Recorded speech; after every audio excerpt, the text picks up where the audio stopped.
एक छोटा सा गांव था, नाम था मोहनपुर। उस गांव में एक 200 साल पुराना कुआं था। लोग कहते थे हर रात उस कुएं से एक रोती हुई लड़की की आवाज सुनाई देती है। लेकिन एक बात सब लोगों को हैरान कर देती है, मोहनपुर गांव का जो भी लड़का उस कुएं के पास पानी पीने जाता है वह 2 दिन के अंदर मर जाता है और मरा हुआ शरीर गायब हो जाता है। और एक दिन इसी गांव में एक शहर से अर्जुन नाम का लड़का आता है। अर्जुन वह छुट्टियों में अपने दादाजी से मिलने आए थे। एक दिन अर्जुन गांव के लोगों से सुना है कि वह कुआं बहुत डरावना है और कोई उसके पास नहीं जाता। लेकिन अर्जुन सोचते हैं डर सिर्फ अंधविश्वास है और कुछ भी नहीं। एक दिन धूप में जाते हुए अर्जुन को प्यास लगी और बिना किसी से पूछे वो सीधा उस कुएं से पानी पीने चला गया। तब अचानक से एक लड़की का चेहरा सामने आया। अर्जुन डरा हुआ था और तुरंत वहां से भागकर घर पर चला गया।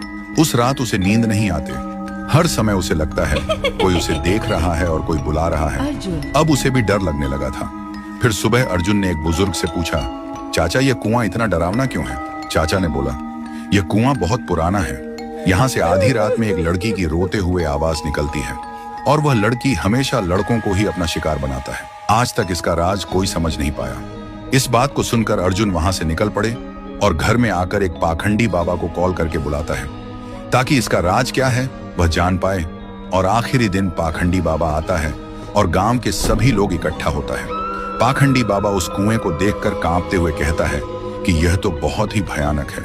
कुएं के अंदर जो भी है उसको पकड़ना मेरे बस के बाहर है। ऐसे बोलकर पाखंडी बाबा उस गांव से निकल पड़े। ऐसी स्थिति में गांव वाले का डर और भी बढ़ जाता है।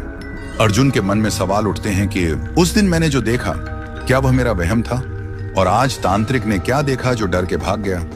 आखिरी दिन अर्जुन आधी रात में कुएं के पास एक पेड़ के पीछे छुप जाता है। अर्जुन देखा है कि कुएं के अंदर से एक अजीब सा रोने वाला लड़की का आवाज सुनाई देता है और तभी कुएं के अंदर से एक लड़की बाहर निकलती है।